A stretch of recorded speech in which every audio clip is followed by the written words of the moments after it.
میں چیلنج کرتا ہوں کہ جو ہسٹری کالجز میں آپ پڑھا رہے ہیں وہ اکثر جھوٹی ہسٹری ہے، بالکل جھوٹی ہسٹری ہے۔ میں ہسٹری کے ٹیچر سے کہتا ہوں کہ آپ مسلمان ہسٹورینز کی لکھی ہوئی کتابیں میں آپ کو سجیسٹ نہیں کروں گا۔ آپ بشمبر ناتھ پانڈے کی کتاب پڑھیے، جو اڑیسہ کے گورنر رہے، جو 20 سال ممبر پارلیمنٹ رہے، جو سینئر موسٹ گاندھیائی لیڈر رہے، آپ ان کی لکھی ہوئی ہسٹری پڑھیے۔ انہوں نے چیلنج کیا ہے کہ اس سے بڑھ کر کوئی جھوٹ نہیں کہ اورنگزیب مندر توڑواتے تھے۔ انہوں نے 50 فرمان تلاش کیے ہیں، کہاں سے ڈھونڈ کر لائے وہ کہ اورنگزیب نے فلاں مندر کو اتنی جائیداد دی، فلاں مندر کو اتنے لاکھ روپے دیے۔ جھوٹ ہے جھوٹ جو پڑھایا جا رہا ہے۔ لیکن کاش کہ آپ ٹیچر لوگ اپنی نسلوں سے کھلواڑ نہ کرتے۔ آپ اپنی نسلوں کو آن ریکارڈ تو وہی پڑھاتے جو آپ کو پڑھانے پر مجبور کیا جا رہا ہے، لیکن آف دا ریکارڈ آپ اپنے بچوں کو بتاتے کہ یہ جھوٹ ہے اور یہ ہے سچ، اور یہ ہے سچ کا ثبوت۔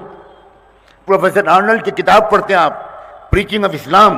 میں علماء کی کتابوں کے حوالے نہیں دے رہا ہوں، آرنلڈ انگریز رائٹر تھا، اور آرنلڈ نے لکھا ہے پریچنگ آف اسلام نام کی ایک کتاب۔ آپ نے کبھی نام بھی نہیں سنا ہوگا۔ آپ کیسے انٹلیکچوئل ہو گئے؟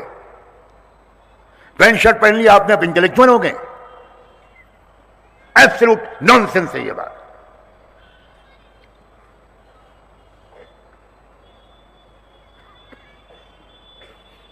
کیا آپ کو معلوم ہے کہ پنڈت موتی لال نہرو کی اردو کی رائٹنگ بہت خوبصورت تھی؟ کیا آپ جانتے ہیں کہ گاندھی جی اردو میں بہترین خط لکھتے تھے؟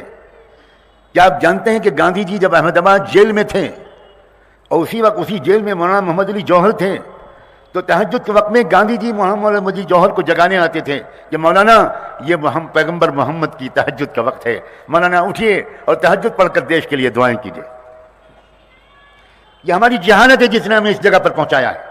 ان پڑھ لوگ اور چوتھی پاس راجا لوگ وہ ہماری عزت سے کھیل رہے ہیں۔ اس میں وہ بھی تو مجرم ہیں، لیکن وہ ہماری جہالت کا فصل کاٹ رہے ہیں۔ ہماری کامچوری، ہماری خیانت، ہماری اس ملک سے غداری، ہماری اس ملک سے بے وفائی۔ آج ہم کو ملک کا وفادار ثابت کرنے کے لیے کسی کے سرٹیفکیٹ کی ضرورت ہے؟ کون کہتا ہے کہ 25 کروڑ اور 30 کروڑ مسلمان اس ملک میں؟ میں ماننے کو تیار نہیں ہوں۔ میں نہیں مانتا کہ اس ملک میں 1 کروڑ بھی مسلمان۔ کیا مسلمان ہونے کے لیے کرتا پاجامہ پہننا کافی ہے؟ کیا مسلمان ہونے کے لیے ٹوپی اور داڑھی کافی ہے؟ کیا مسلمان ہونے کے لیے برقع کافی ہے؟ مسلمان ہونے کے لیے اپنے وطن سے محبت ضروری ہے، اپنے ملک سے وفاداری ضروری ہے، اپنے ملک کو چوروں اور ڈاکوؤں کے ہاتھ میں نہ جانے دینے کے لیے ہر ممکن کوشش کرنا ضروری ہے۔ کوئی بے چین نہیں ہوتا۔ میں اپنے ساتھیوں کو دیکھتا ہوں، 1% بے چینی کسی ساتھی کے دل میں نہیں آتی۔ میں رات بھر کروٹیں لیتا رہتا ہوں، نیند کی گولیاں کھاتا ہوں، نیند نہیں آتی، اور یہ لوگ کھرراٹے لے کر فجر کی نماز بھی کھو دیتے ہیں۔ ٹرین کا اسٹیشن بھی گزر جاتا ہے، انہیں ہوش ہی نہیں ہوتا کہ ہم کو اٹھنا ہے، اس لیے کہ وہ صرف مکار ہیں۔ ان کے دل کے اندر کوئی آگ نہیں لگی ہے کہ میرا یہ ملک حضرت گنگوہی کا ملک، حضرت نانوتوی کا ملک، مولانا فضل الرحمان کا ملک، خواجہ معین الدین چشتی کا ملک، نظام الدین اولیاء کا ملک، فضل الرحمان گنج مراد آبادی کا ملک، سلطان الاولیاء کا ملک، سلیم ناگوری کا ملک کس رخ پر جا رہا ہے؟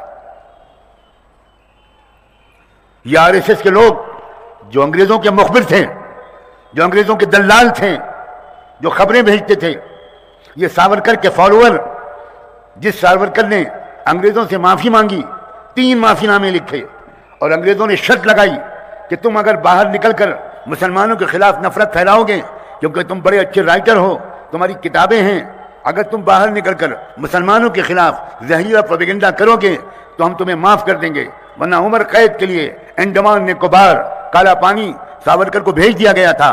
شاید آپ میں سے کسی کو یہ بات نہیں معلوم ہوگی، اس لیے کہ آپ صرف کھانے کمانے اور بچے پالنے میں مصروف ہیں، آپ کو پڑھنے کا بالکل موقع نہیں ہے۔ کیسے انٹلیکچوئل ہیں آپ؟ میں نہیں مان سکتا ایسے لوگوں کو علماء، اور میں نہیں مان سکتا ایسے لوگوں کو انٹلیکچوئل جو مطالعہ نہیں کرتے، جو پڑھتے نہیں، جو لائبریری کے ممبر نہیں بنتے، جو سوائے گپ لڑانے کا کوئی کام نہیں کرتے۔ کتنا قیمتی وقت اب تک آپ ضائع کر چکے ہیں، آخرت میں آپ اس کا حساب نہیں دے پائیں گے۔